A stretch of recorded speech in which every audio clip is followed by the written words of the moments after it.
Here in the United States, countless publications provoke offense. Like me, the majority of Americans are Christian, and yet we do not ban blasphemy against our most sacred beliefs. As president of our country and commander-in-chief of our military, I accept that people are going to call me awful things every day, and I will always defend their right to do so. It is time to leave the call of violence and the politics of division behind.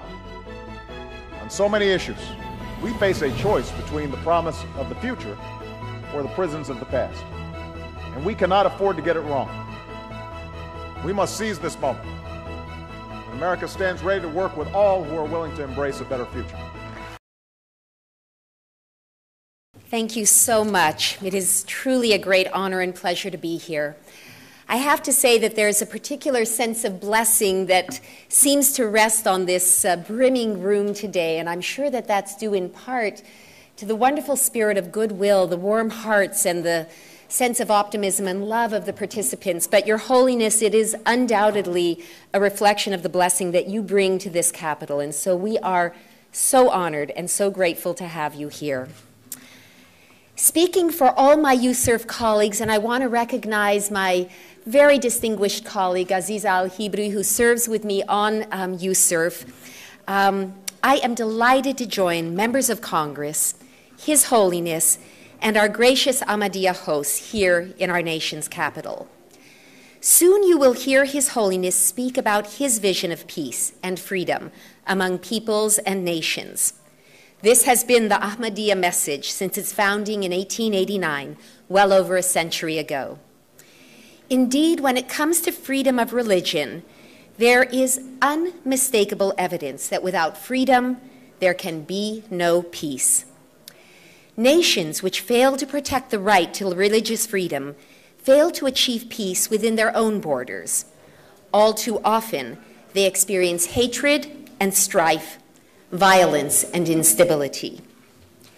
In many of these countries, people have almost no idea what it's like to feel safe, secure, and truly free to live out their beliefs in peace as their conscience leads.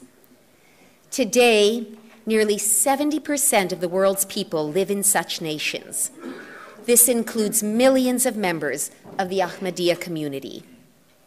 Since 1974, Pakistan's constitution has labeled all Ahmadiyya non-Muslims. For more than a quarter century, Pakistan's government has barred the community from calling its own worship centers mosques, from publicly uttering the traditional Islamic greeting, or quoting from the Quran, and from displaying Islam's basic affirmation. Throughout Pakistan, Ahmadiyya are prohibited from sharing their faith with others, or publishing or disseminating their own material. They are restricted from building houses of worship and holding public gatherings. And since they must register as non-Muslims to vote, Ahmadiyya, who insist they are Muslims, as they surely are effectively disenfranchised. Coupled with Pakistan's blasphemy laws, which affect every faith community, these laws have helped foster a climate of violence against Ahmadiyya members. The terrible attack on Lahore mosques in May of 2010 was but one example. But sadly, Pakistan isn't the only country which violates the freedom of religion for Ahmadiyya.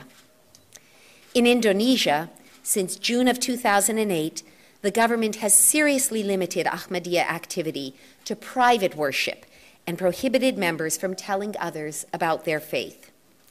Since that time, at least 50 Ahmadiyya mosques have been vandalized and 36 mosques and meeting places shut down.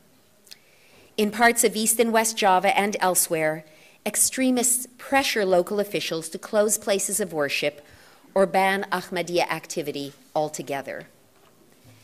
In Saudi Arabia, Ahmadiyya members have been deported for their beliefs. In Egypt, they have been charged under its blasphemy laws. In 2010, I'm proud to say that USERF's intervention helped a number of members leave Egypt for safety abroad. Now, let's be clear. The message of the Ahmadiyya community is a positive call for world harmony and liberty. It points beyond today's sufferings to tomorrow's hopes and dreams. Nonetheless, if we are to stand for these principles, we who believe in peace and freedom dare not be silent. We must take a stand for those who face persecution, wherever and whenever it occurs. So, what can we do? First, we must realize that the same societies that violate the religious freedom of the Ahmadiyya also abuse the rights of others. As Yusuf has documented, where Ahmadiyya suffer, Hindus and Christians, Sikhs and Baha'is, Shia and other Muslims often are persecuted as well.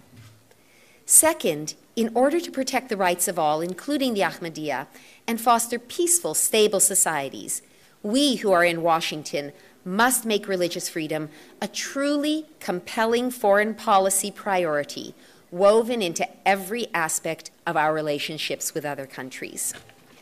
Finally, the United States government should specifically confront governments which target the Ahmadiyya.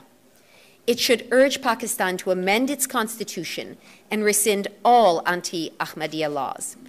It should urge Indonesia to overturn its 2008 decree and all provincial bans against Ahmadiyya religious practice. It should press both governments to investigate acts of violence thoroughly and prosecute perpetrators vigorously. And until Pakistan proves itself to be serious about reform, Yusuf believes that it does qualify as a country of particular concern.